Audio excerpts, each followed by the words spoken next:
Welcome, Impactful Parents! It's time for the Impactful Parenting Podcast, where I give you parenting tips and resources to make you a more impactful parent to your school-age child. I am your host, Christina Campos. Welcome, Impactful Parents. Today we're going to talk about what is school for? If millions of students are graduating without the basic skills they need to live, like how to do taxes or cook or trade in the stock market, what is school for? Hello, my name is Christina Campos. I'm founder of The Impactful Parent, and I help parents of school-age children who want to be one step ahead of their kids to turn their chaos into connection with their adolescent.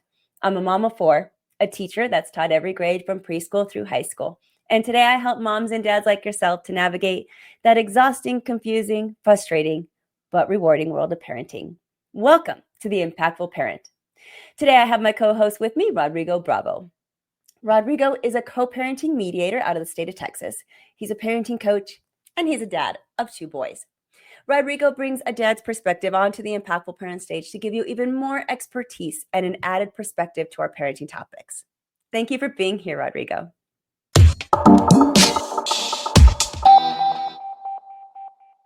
Today's discussion video is taken off TikTok from the handle @TheRealPrinceEA.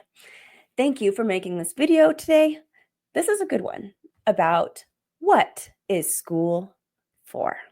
What is school for? Feel free to call me slow, but I spent 16 years going to school, and I still don't know. When I finished, I didn't know how to do my own taxes, purchase a home, or apply for a loan. I didn't know a thing about investments, building credit, or getting a job. I graduated at the top of my class, and what did I have? This fancy diploma to sit at home with my mom. But luckily, they did teach me some important skills like factoring trinomials and how mitochondria is the powerhouse of the cell. I'm so happy I remember the Pythagorean theorem, because it helped me a lot. Okay, I'm lying. Let me stop. Because all the stuff they taught me, truthfully, I forgot. Mom, remember when you would ask me, what did you learn in school today? And I would say, nothing much. I wasn't being modest. The truth about it, Mom, is I had already forgotten. And it's not just me. Millions of students sing the same song. How many of you guys avoid eye contact with the teacher to try not to get caught upon?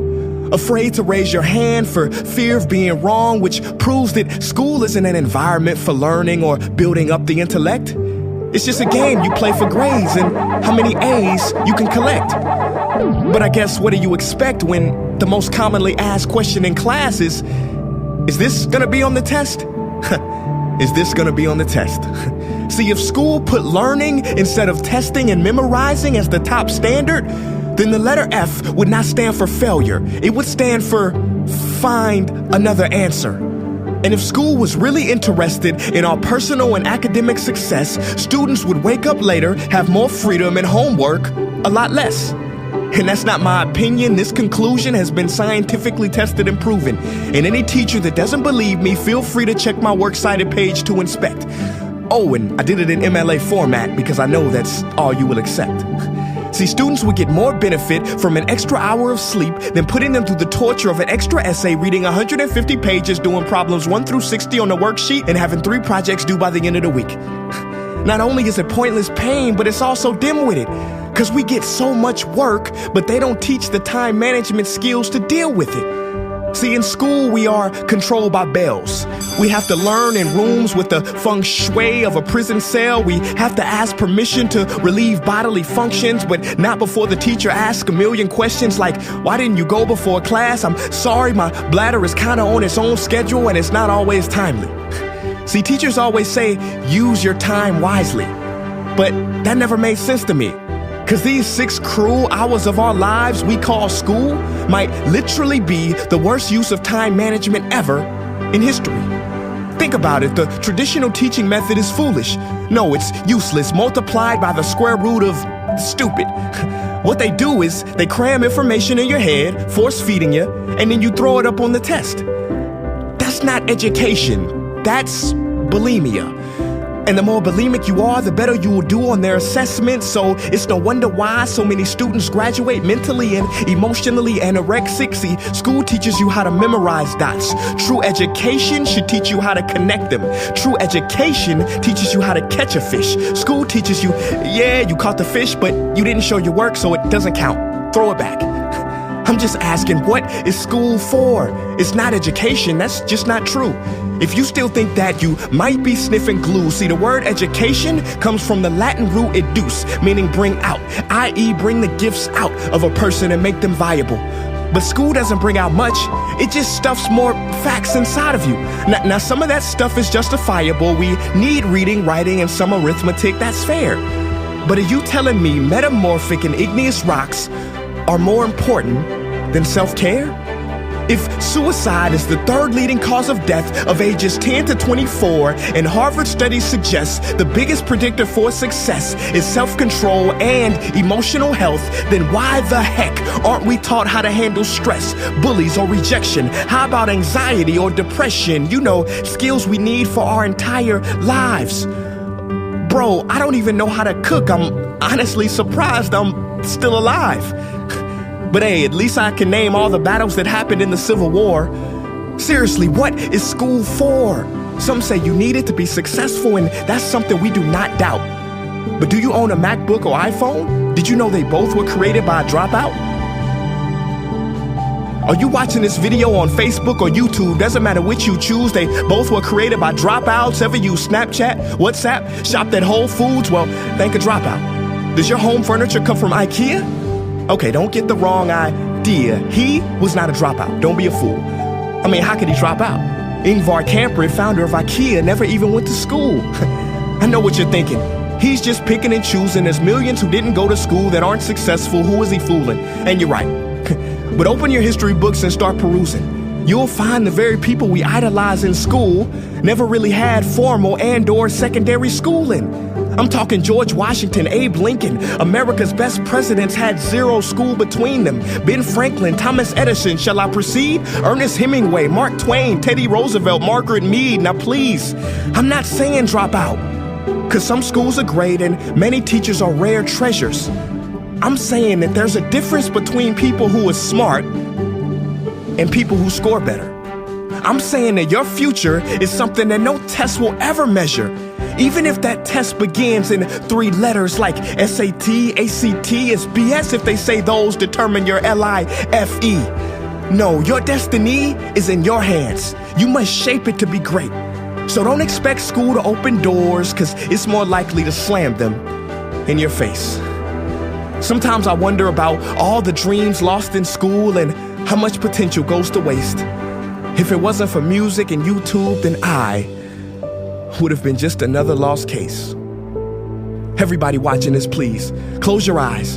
Imagine a child sitting in the back of some teacher's class in some town. He never raises his hand, he fails most of his classes, but inside of him, there is a passion.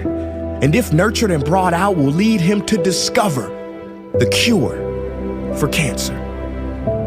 But you see, I'm afraid that that child's gift will never come out.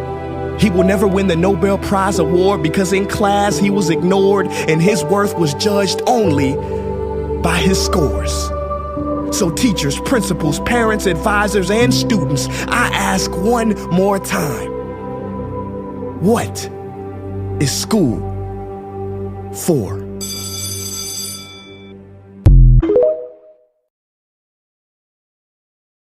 Yeah, it's true that school doesn't provide the practical education that it used to, and there's a lot that video unpacks about schooling today. Some things I agree with, and some things I'm kind of like, coming as an educator, I taught for years, every single grade, preschool through high school. And, I agree that very few schools, be it public or private, have classes like home economics and wood shop or mechanics anymore. And I value that kind of education so much. And it's so sad to me that we don't provide that kind of education anymore, really. But schools don't teach kids how to do their taxes or invest in the stock market or even change the oil in their car. I agree with that. These are practical skills that are not taught. But he asked, well, what's the purpose of school then? And I want to talk about that a little bit with you and get your take on this, because there's a lot that we could talk about with regards to what he said. So what are your initial thoughts, Rodrigo? You kind of hear this a lot from folks when, you know, the take about schools, right? And schools kind of offering different courses than what we did. Schools adapt, right? So there's two trains of thought here. One of them is schools are providing the necessary tools for kids that are out there right now for the tasks that are going on right now. So, for example, like typewriting school, right? Nobody takes typewriting classes anymore. They were big back in the day. Nobody's taking typewriting classes, right?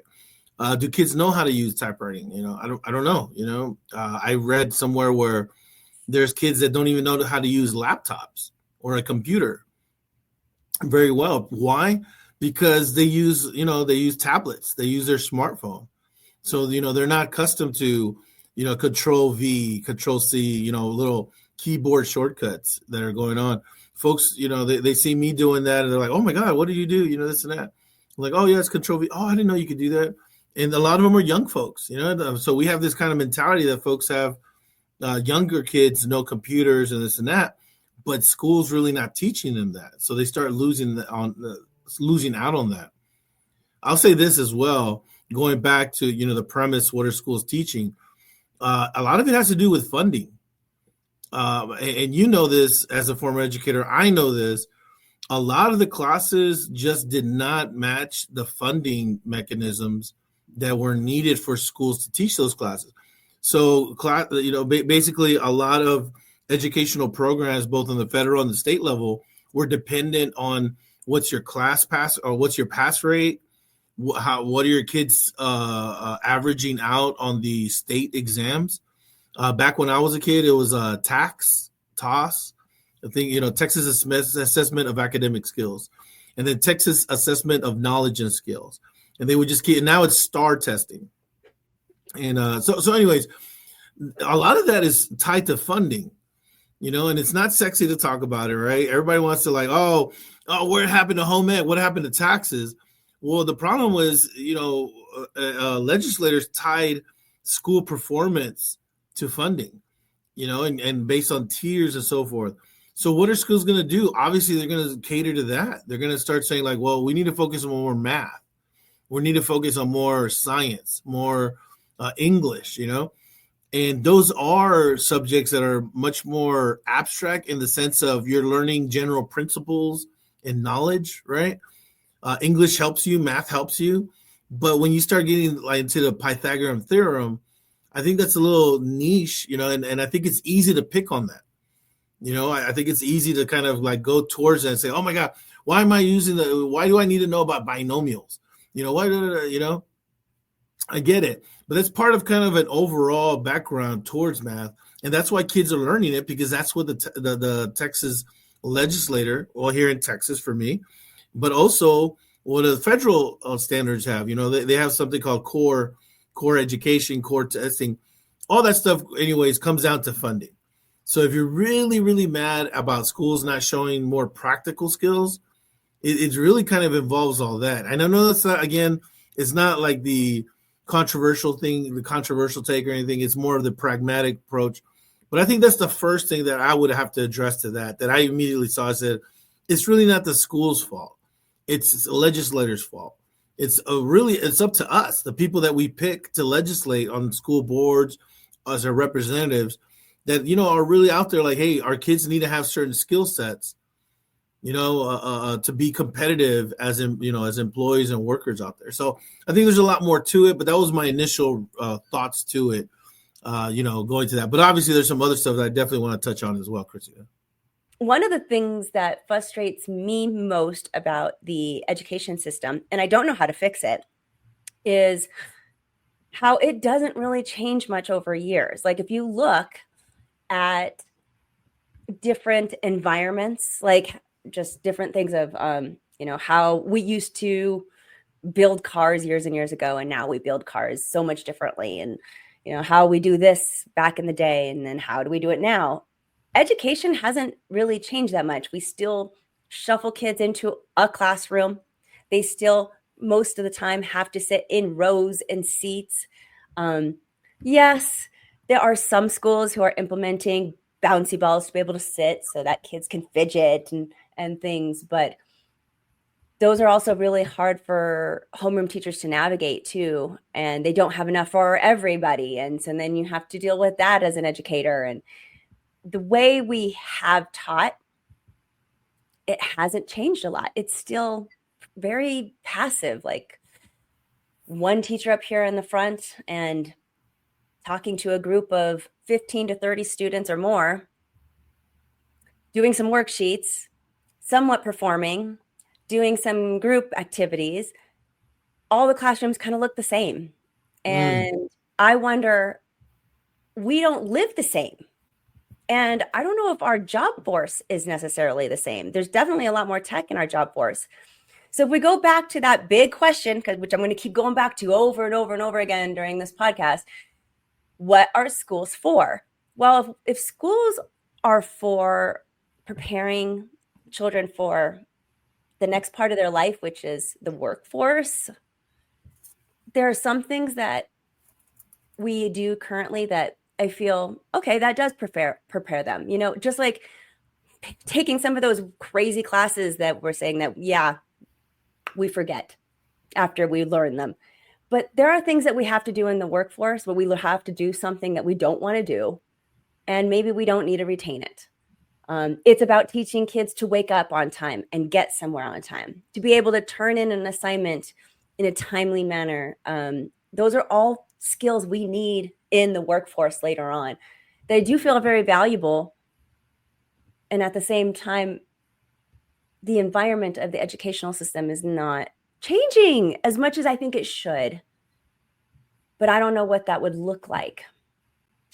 And again, it goes back to also for me, missing out on some of those real life skill and classes like mechanics, where the kids are doing more with their hands in the home ec and stuff, just so that after high school, yeah, they're prepared for their real life. If they want to be a mechanic, then they should be taking mechanicking classes to prepare them for that, if that's what school is for, preparation. So I don't know. What are your thoughts on some of those things? I think you touched on a couple of things, and I really want to start with the last idea that you said, tech courses, vocational courses. I love them. I think they're great. In my high school, we did have a mechanics course or classes that prepped kids for a career in automotives, or to get them ready to go to a vocational or trade school. Now, are we setting up our kids for jobs, or are we teaching them to be good people? I think there's a lot of different things. Or are we teaching them to have a well-rounded education? Are we teaching, what's the point of the educational system? Are we really trying to set them up like, hey, look, you're young, you need to have like a well-rounded knowledge of this and that? Or, hey, what do you want to do? Do you want to go to school? Do you want to go to college? Do you want to do this? Do you want to be a mechanic? This and that. And I always feel like those things they work for some kids, but they don't work for other kids. And so we're really dealing with so many different needs that it's hard. It's really hard to kind of think, okay, what's the best route for a school to go? I would say this. I'll say this. I think a lot of times with the education system that we have, our kids come out inadequate in certain things that I feel that are vital. Yes, the school didn't teach you how to do your taxes, but nobody learned. I mean, everybody learns how to do taxes eventually, I don't think, do I think it's like a necessary skill? I don't think so. I don't know. I don't think so. But there's other skills maybe that should be taught. Some people, I remember in school, how to change a tire. And everybody's like, you need to know how to change a tire, this and that. Again, is that something that I necessarily think needs to be taught? No, I think that's something that should be taught at home. If you got a parent, they should know how to change the tire, and they should, this and that. So again, going back, well, like, what are we really trying to do with the education system? And I think that's something that really has kind of really tied the system to what it's doing right now, because I think the idea of like, hey, we want skilled workers. Well, skilled workers for what? It's such a broad kind of idea that you have to basically teach everything. And what do they say when you want to please everybody? No one is You can't pleased. please anyone. Yeah. And so I think that's why the frustration is there for the educational system, that it's trying to be a one size fits all. And it's really difficult to really placate everybody in that kind of a system. I'm going to pause you for a second there, because I want to reiterate that, and that it feels like, because we can't please everybody, and school can't be there for everybody, but yet there's this expectation from society that it should, and that's not right either. Some of that comes from our own expectations at home. Well, I'm not teaching my kid home ec. It should be taught in the school. And that's kind of crap. Like, parents need to take some responsibility in the education of their child with some life skills. And instead, I feel like there's a lot of people who are trying to push that into the school system and saying, it should be taught here because I was taught that in school, but now there's so much more to learn in school. And this generation of parents is saying, I learned it in school. Why aren't they still teaching it in school? No, we need to take that on at home. Like you said, the tire, we need to teach our kid that. That doesn't have to be in the school system. There's some of that, I don't know, bad expectations coming from the home that I think is also contributing to this. I agree 100% with what you're saying. Even this video kind of set some unrealistic expectations of what a school is supposed to teach our kids. I get the sentiment and I agree with some of it, but for the majority of it, I don't agree with it. And why is that? Because I feel a lot of the stuff that he's talking about should be taught at home. That's just, kind of basic level stuff, and a lot of these skill sets that he's talking about really should be kind of more of a contribution from your parents, telling you, hey, you should do this, you should do that. What I do think schools should have are options. I feel if kids have, they have a clear kind of line of thought and they say, hey, I do want to be a mechanic, or hey, I prefer to do this type of work, or XYZ, then the school should have those options. Now it's hard, right? Because again, how many options can a school, have? I think a great kind of model that definitely existed when I was in school, and that still exists within various incarnations, are very specific schools. What do they call them? I can't remember what they're called, but they're focused specific schools that really kind of geared kids towards a specific industry or career path. One of the schools that I used to work with when I was in corporate was Sterling High School, and they had connections with the aviation industry. And so all of their students were basically lined up taking, English, math, etc. But they also took aviation courses or aviation adjacent courses. So they were learning very technical courses, very, mechanical engineering, system applications, basic computing, this and that. But it's because those kids chose to go to that school. Those kids said, hey, I think I do like this career path. I want to go down this career path. And the schools subsequently said, okay, we're going to focus just on this. Well, right now, Rodrigo, what you're saying, that idea, it happens at the college level, right? The collegiate level. Yes. And you're saying that this should be offered more at what level? High school or even middle school? Well, I mean, I think if we have the resources and we feel like the current model is not working, I think a model like that would be nice, where these schools are very stem cell focused on particular industries that maybe are very, very much in tune with the community. So, for example, like aviation, right? Sterling High Aviation. NASA's right down the street. We have two major airports. There's various aviation-related industries here in Houston. And so I think that's kind of, a cool thing, that you go there. Now you have to apply to the school, so not everybody gets in. And it's the same thing with other kind of focused schools. One of the most popular schools here is the HSPVA, which is the High School for Performing and Visual Arts. And so all the kids want to go there. You gotta apply to it. And so there's a ton of kids that want to do performance or want to do visual arts or et cetera, right? Again, that's what the kids want. That's what the school focuses in. I don't think that's a bad idea. I think if we have that opportunity for all the kids, then that's great. Now there's some kids that don't know what they want to do. They're not particularly sure. Okay, they go to a general school and they get a very base kind of education. Going back to your question, like, hey, should it be taught on the university school? I'm just gonna say this. I think if a kid knows what they want, we should definitely cater to that. Are kids 100% knowing what they want when they're in high school or middle school? Probably not. But if they do have a curiosity for that, we should probably go ahead and like make sure that we cater to that. Most kids, when they do that, especially on their own, I'm not talking about like, I want my kid to be a doctor, and so you're here pushing your kid. I'm not talking about that kind of stuff. I'm talking about if your kid says, hey, I want to be a doctor. Hey, I want to be a lawyer. Hey, I want to be a chef. I just had a great conversation with Chef Evelyn Garcia. She's the chef and co-owner of June, a very nice restaurant here in Houston. And I spoke to her and I spoke to her mom, and her mom told me, she goes, oh, desde cuando tenía 7 años, ella dijo, oh, yo quiero cocinar, yo quiero ser chef. When I was 7 years old, I wanted to be a chef. And what did her mom do? She supported her. She said, if you're 7 years old and you know that you want to be a chef, I'm going to go ahead and cater that. I'm going to go ahead and grow that curiosity that you have.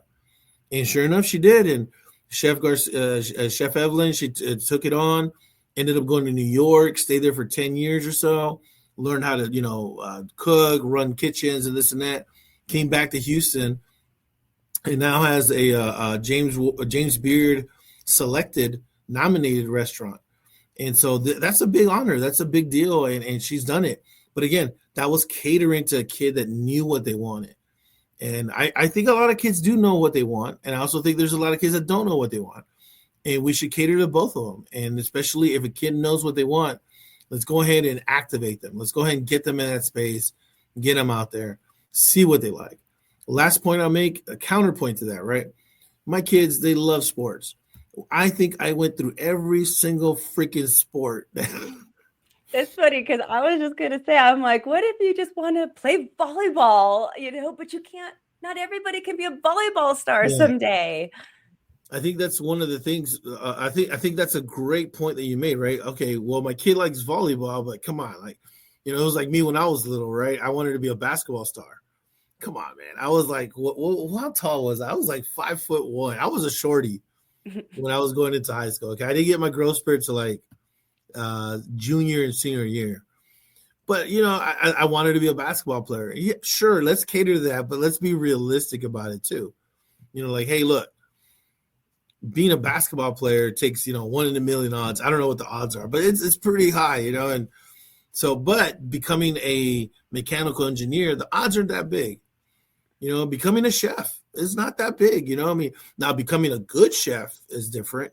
Becoming a great chef, but you can be a chef. And it's the same thing with basketball. You can play basketball and you might even be good at it, but you got to be great. You got to be elite to make it to the NBA and to even just play college ball. So I think, if we can kind of set those realistic expectations with our kids, they'll understand like, okay, yeah, I'm going to play volleyball for a while, but I probably need to have a backup. I probably need to have something that I can rely on, that I can definitely go into and that I love, and, pursue those passions. I think that's the biggest thing, right? Christian, I think you and I would agree with that. Cater to the kids' passions, cater to the curiosities, see if it's a fit. And if it is, go for it. Let's support them. So it's curious to me that you use that word passion, because I was actually watching, as I scroll a TikTok looking for these videos that we can discuss. And there was another man who was talking about a kid's passion. And he was saying his stance on it was, you do not encourage your children to follow their passion.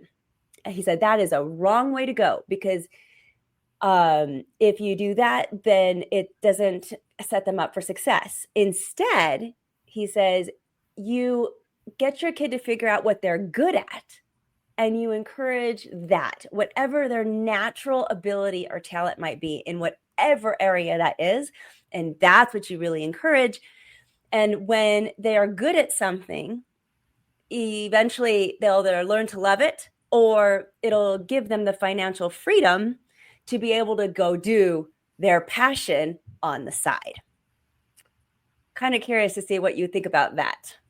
Well, I think that's something that the video that we're discussing, right, is talking about, like the practical terms, right? Like, let's set up our kids for success on a practical notion. Like, hey, they need to know how to do their taxes. They need to know how to do how to set up an LLC, how to do this and this and that. Okay, I get that. That's fine. But I'm more inclined to think like, hey, if we find what their kids are passionate about and we allow them to pursue that passion, I think they'll at least have a chance to go get it. I agree. You gotta have multiple plans. I think a lot of my clients understand that, hey, I want my kid to be a doctor. Okay, that's great that you want your kid to be a doctor, but what does your kid want to do? Ding, Right? ding, ding. Yeah. Yeah, because I went through the same thing myself. And I think a lot of folks go through that, where we're set up with these expectation levels that frankly, we never set them up ourselves. And so when we're over here meeting somebody else's expectations, it actually, makes it even less likely that they'll actually finish out that. When we're talking about passions, I was passionate about basketball. I would collect basketball cards. I would go out and play basketball. I would watch NBA Inside Stuff. I was into it, talk about my friends and this and that. And I wanted to be a basketball player. I wanted to be a basketball star. But I knew, eventually I came to the realization, I'm probably not going to be a basketball star. And it took me forever to find out what I was really passionate about, what I'm doing. And now I'm able to convert that passion into actual work, into something that I like. I would be hard pressed to tell you that, hey, if you're good at Excel, that you're going to learn to love it. It's tough. No, I'm really good at Excel. And I'm not talking about I know how to do arrays. I know how to do pivot tables, all that good stuff. My Excel skill set is actually what really propelled me in my corporate job. I was really good at it. And especially because everybody else was really bad at it. So I looked like a genius. People were like, wow, what are you doing? But it wasn't my passion. And I ended up, I made good money out of it, but I just always felt unfulfilled. So his advice is great, and I would say anecdotally for me and for a lot of folks, he's right. You get a good skill set, you can make money off of it. But I would also say, but are you happy? And at the end of the day, are you happy doing what you're doing? And I get it. There's a compromise there. He touches on that. Well, at least if you do that, you can make enough money so you can do things that are making you happy. That's a compromise that some folks are willing to make. And and I'm 100% behind those folks.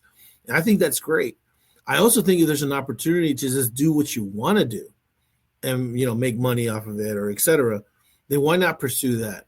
So I think it's just different philosophies. I don't think it's just necessarily like he's wrong or that I'm wrong, or that, that philosophy is wrong. It's just a different way of kind of getting to those means. Because at the end of the day, one thing that everybody agrees on is we all want to be happy. How happy do you want to be? That's the question I would ask somebody. Are you happy doing a job that's 9 to 5, that is financially beneficial for you, but is a grind and is, constantly like, oh, I got to do this and I got to do that. And then when you're outside your job, you're enjoying your life. Maybe that's great for you. Hey, not a problem. But why not maybe try for something that, hey, I'm going to enjoy doing. I love doing it. I'm passionate about, and I can make money off of it. Just different philosophies, I think. And for me, at least, and for my kids and the kids and the clients that I, work with, I tend to stick with the latter. I tend to say like, hey, let's try that out first and see what's going on. And what you're proposing is that the school system really changes drastically, because every school would have possibly a different specialty that they teach. Everybody would teach probably the core knowledge of things, your reading, math, arithmetic, things like that, and then they'd have a specialty there. Those are charter schools today. Now, charter schools, for those of you who don't know, they are public schools. You do have to apply to get in most of them. And they only get partial funding from the government. And the other half of their funding has to come from the community itself or the at large. They do a ton of fundraising because in order to keep those schools afloat, they need the extra income. The government does not give them enough to run. And it's because they're specialty schools. They're somewhere in between that private school and that public school feel. And I hear you saying if every school has a different specialty, then that's really what ideally it might look like, hopefully in the future, would be to have every school be a different kind of charter school and at that point, hopefully get funded better. But it's also, I don't know if it's very realistic, right? Like, I just don't know if that's going to end up ever happening. So if we can't change schools how they are right now, what do we do in the interim? Do we create more charter schools but then some public schools are going to end up shutting down? I don't know. I don't have a good answer to that. I'm just kind of stating what I see your big picture is. Yeah, no. And so just to kind of clarify that, like Sterling High School, which is the school that I'm referring to in Houston, that's a public school. It's a magnet school. They have, those programs there, and it is happening. What they decided to do was in a school that was, kind of having low enrollment, wasn't having a lot of success on its own. They said, okay, let's go ahead and change the school's priority. It's not going to just be a general school anymore. It's going to be a school geared towards a particular industry. And what do? They decided to go to aviation. And when you walk into that high school, there are literally like engines from Boeing, from other airplane manufacturers, Airbus. There's a big old engine right there. So what you're going to that school for. What you're, kind of getting in. And folks appreciate that. And that is within the current HISD, Houston Independent School District, without the need of a charter school or whatnot. Here in Texas, at least, charter schools are definitely kind of different in the sense that, everybody sees them as the boogeyman. It's taking away funding from public schools. They're redirecting resources, especially here in Texas, where a lot of the charter schools or many of the charter schools that are being proposed have a kind of a different philosophy as to the education.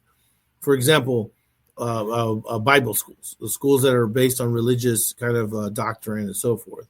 Folks have a big issue with that. And that's kind of a little more political or what's going on. I will even tell you this, recently, the Texas State Board of Education actually passed a curriculum that was approved that is a kind of a general STEM curriculum, but is also based on Bible and / Christianity. So the teachings and so forth have a very kind of overt leaning towards Christianity, towards Bible studies and so forth. And okay, Texas schools, they have an option of whether or not to take that curriculum. So many people will say, oh, well, then don't choose the curriculum. HISD won't choose the curriculum. However, the legislator then put a caveat and said, hey, if you do intend to implement this, we'll give you an additional $60 per student. And so again, we're forcing our schools to kind of choose between financial incentives or actually teaching our kids what they need. Again, this goes back to the fundamental question that the video posed, right? Why aren't we teaching this? Why aren't we teaching our kids how to type? Why aren't we teaching it? Because that doesn't pay. That's just a straight up truth. Those courses, if you made up a tax course, right? Financial Literacy 101, it doesn't tie into STEM. It doesn't tie into, science, technology, English, math. It doesn't tie into any of the metrics that the school needs for it to be successful and to get funding. So that's why they don't offer it. And now they're offering a curriculum that's Bible based. Again, that is something that's totally your choice. I'm not going to argue for or against it, but the incentive is there for schools to adopt it. And so it's really kind of, it's a much more complicated issue. I'm not going to get into it too much here, but I bring it up just to show you kind of the choices that schools have, right? Like, oh tough my God, choices too. They're all very tough choices. super tough, right? And so now you're talking about like, well, let's implement it, and we get $60 per student, and at a school that has, I'm just spitballing here, that has 10,000 students in the school district, that's another, $600,000. Yeah. Right. That's hard to turn down. Yeah. Just because totally. You're like, what could you do with that? So then you're weighing, it's such a complicated subject, which is why I wanted to talk to you about it today. Yeah. I think there's an important context to add those videos. Mm-hmm. The gentleman, again, he makes some points and so forth, but it's important to understand why our schools are where they are at. And I'll make this last point, Christina. It's interesting how we can find funding for schools as long as we hold them hostage to a curriculum. But if we're not holding them hostage, suddenly we can't find enough money to pay teachers. We can't have enough money to, provide extra courses. We don't have enough money to feed kids while they're in school. It's crazy when you think about it, that really school is so dependent on funding that I think everybody agrees our kids should be fed. Our kids should be able to learn, and our kids should be able to learn from the best, and I love teachers. I'm a huge teacher advocate, and you're a teacher, you're a former teacher. I'm a former teacher. I'm a former paraprofessional. I'm all about it. But gosh, man, I left the teaching sector because it was unaffordable. And I know so many friends out there that every year when the school starts, what do? They have the GoFundMe's, or they have, hey, here's my Amazon list, hey, this and that. And it's ridiculous. Teachers shouldn't have to go through all that. They shouldn't have to have 2 jobs. They shouldn't have to have 3 jobs. So I think fundamentally what the question is about this video is, are we properly funding our kids in our schools so that they can have an option when it comes to courses and classes that include financial literacy, relationship literacy, all that stuff? Are we doing that? And what can we do about that to kind of, level the playing field for all of our kids? There was an article by Tim Walker in the NEA today, and he said that the purpose of education is arguably 3 different things. Because as we go back to the main question of that video, what is school for? And he said it's either for academic achievement, it's either for career prep, or it's for creating like good citizens of the world. And he did like a survey on, to the general public. What do you think the school is for? Those were the 3 things that came up as the highest according to the public.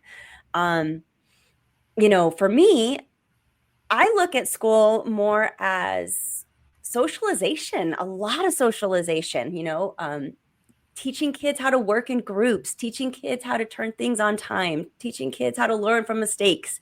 A lot of practical, just daily life kind of skills that, again, not as much is being taught as I'd like for it to, but I do think that that's one of school's purpose.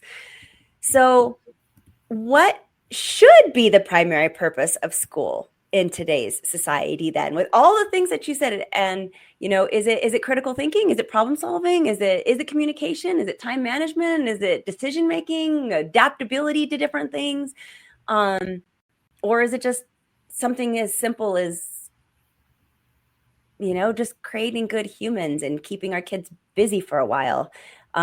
It's definitely, the purpose of school is definitely not a babysitter. And I know a lot of people use it as that, but that's not the purpose of school. I'd like to get your take on what do you think that like real purpose be in your, just to be clear.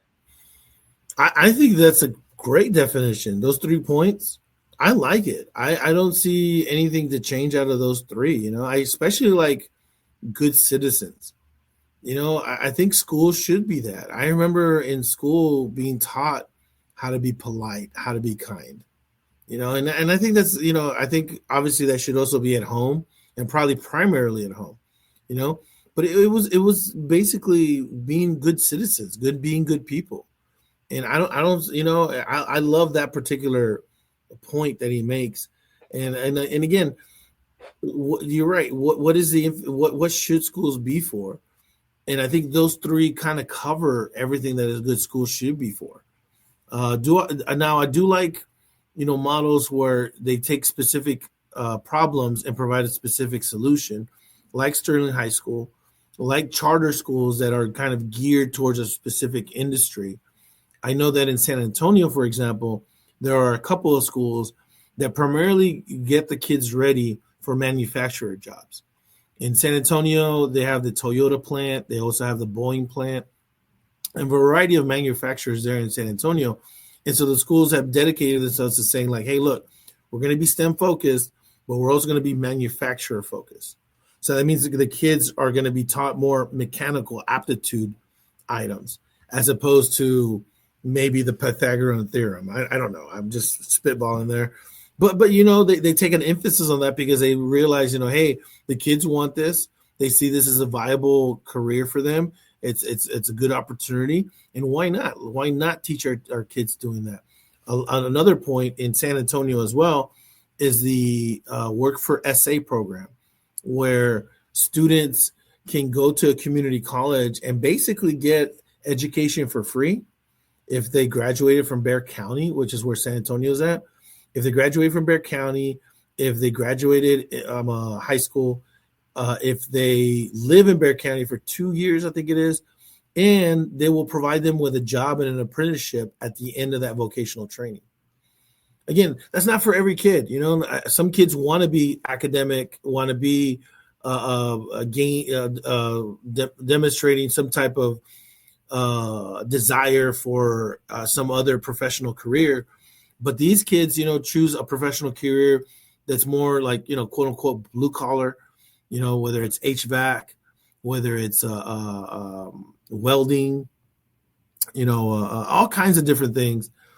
And I think that's great. I think that's amazing. I think, getting those kids on the path that they already feel like, hey, I like that. And some kids are like that. They say, I don't really like school. That's not really for me. Okay. I'm not mad at that, but you got to have a plan. And these are the types of plans that really help out these kids. I'll give you one last example. And this is just anecdotally for me. Probably about a month ago, my son left the light on in my car. And so you know what that means. We get in the car, dead battery, dead. So get back, and I'm like, man. And then I didn't have my jumper cables with me. And I said, great. What am I going to do? As soon as I'm thinking, okay, I'm going to go get another car from the whatever, there's a gentleman there nearby that had one of those OTR on the road repairs. Mm-hmm. So they have the hoses and they have the all these kind of cables and tools to help truckers. That's really what he does. He helps truckers, so forth. So I wave him down and he tells me, oh yeah, man, I got some cables. He comes up and, connects the cables. Boom, car starts right up.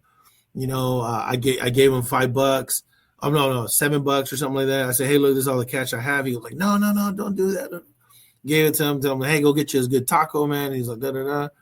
And then I asked him, I said, hey, man, how long did it take you to be, this kind of an OTR kind of deal? He goes, oh, it took me 11 months. I said, 11 months? That's not long at all. It's not long at all. And he goes, yeah, I took 11 months. And he's like right down the street at the, I think it's called South Texas Vocational Training School. Literally a mile from where I'm at. And I told him, really? He's like, yeah, and It cost me like 15 grand, but they have like student loans and this is that, blah, blah, blah. But it's totally worth it, man. And they put me onto a job. And this is my second job because the first one, I was doing really good. And then this company, they say, hey, we'll pay you more. You do this and that. And so this is my second job. I've been with him for 3 years. And I said, really? He's like, yeah, and I love it. I love it. I do my work, come back home, blah, blah, blah.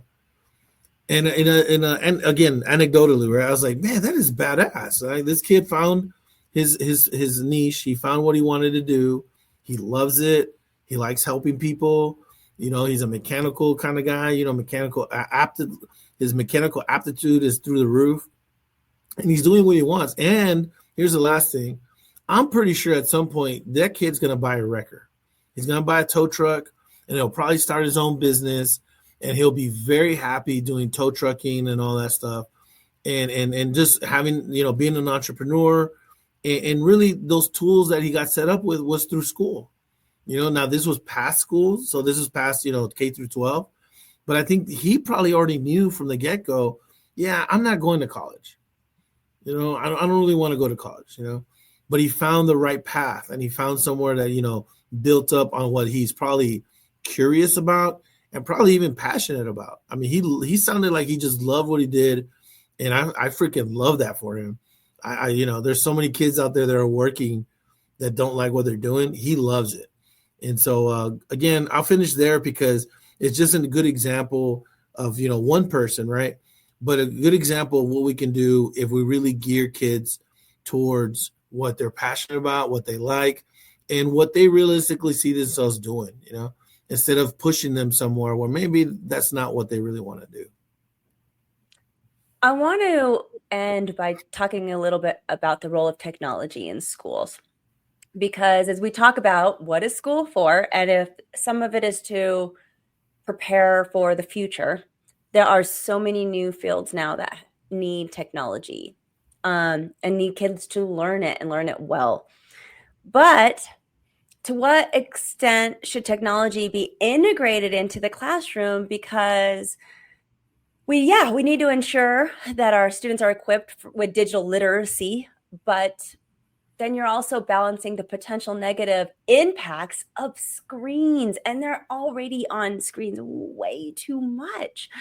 So schools are trying to hit this kind of sweet spot. And there's so much technology that we could utilize, especially now with AI, where every student, literally right now, if we all wanted, could have their own little computer, their own curriculum that matched their way of learning, went at that child's speed, at basically an individual classroom right here in front of that each student. But then that kid's looking at a screen all day long. But I guess you can also argue that there are many professions out there where those are adults who look at a screen all day long. I just don't think it's healthy. So we're balancing all these different things with technology, the good and the bad. And God, it could really, really benefit us. I get like kids with learning disabilities. They could really benefit from some of the technology that we're implementing that could be for their individualized education. But I don't know, at what price of screen time? Well, Christina, you'll be happy to know that scientists have determined that the human eyeballs will actually enlarge as time goes by to adapt to both screen time and to when we start exploring and inhabiting space colonies. So I think that'll address what you're talking about. No, I can't. My grandchildren's eyeballs are going to be huge. I mean, this was true. This actually came out. They actually said that there was a study that's doing that. But honestly I'm just having this visual of my grandchildren. Yeah, no, their eyes are going to be bigger and so forth. But anyways, to your point though, right? So there's a lot of different things that we have to consider: screen time, using things. But I'm of the type like, hey, look, we're using screens everywhere. I mean, even if you're just talking about like working at a restaurant. I went to a taqueria, well, not a taqueria, but like a general store that sells tacos, really good tacos. and they have a toast. They have a toast thing, right? And one of those point of sale things, the POS. And so they do the thing. She's tapping on it, and then she flips it over to me and gives it to me, this and that. And then when I got the tacos, the lady has a little thing, a little screen. She goes, okay, you got this. Okay, here's the bill, blah, blah, blah, if you want to pay. Screens are everywhere. I'm of the type that I just say, like, hey, there's really almost no way to avoid them. I think as a kid, you're right. Absolutely. As a parent, we have authority to minimize screen time. I 100% agree with that. However, at some point, you almost lose out because the screens are so ubiquitous now. Everything we're doing is screens. And then, of course, phones. Those have, the screens and bigger phones, smaller phones. Doesn't matter. It's a screen anyways. And then when they start getting jobs, when they start doing this and that, there'll be, all the screens that are going on. However, and this is a good point, the practicality of using a screen and figuring out how to use it, this and that, it's pretty intuitive, right? Folks, they get to know it, they get to do it, this and that. But going back to the original video, well, how can we use those screens to benefit us the most?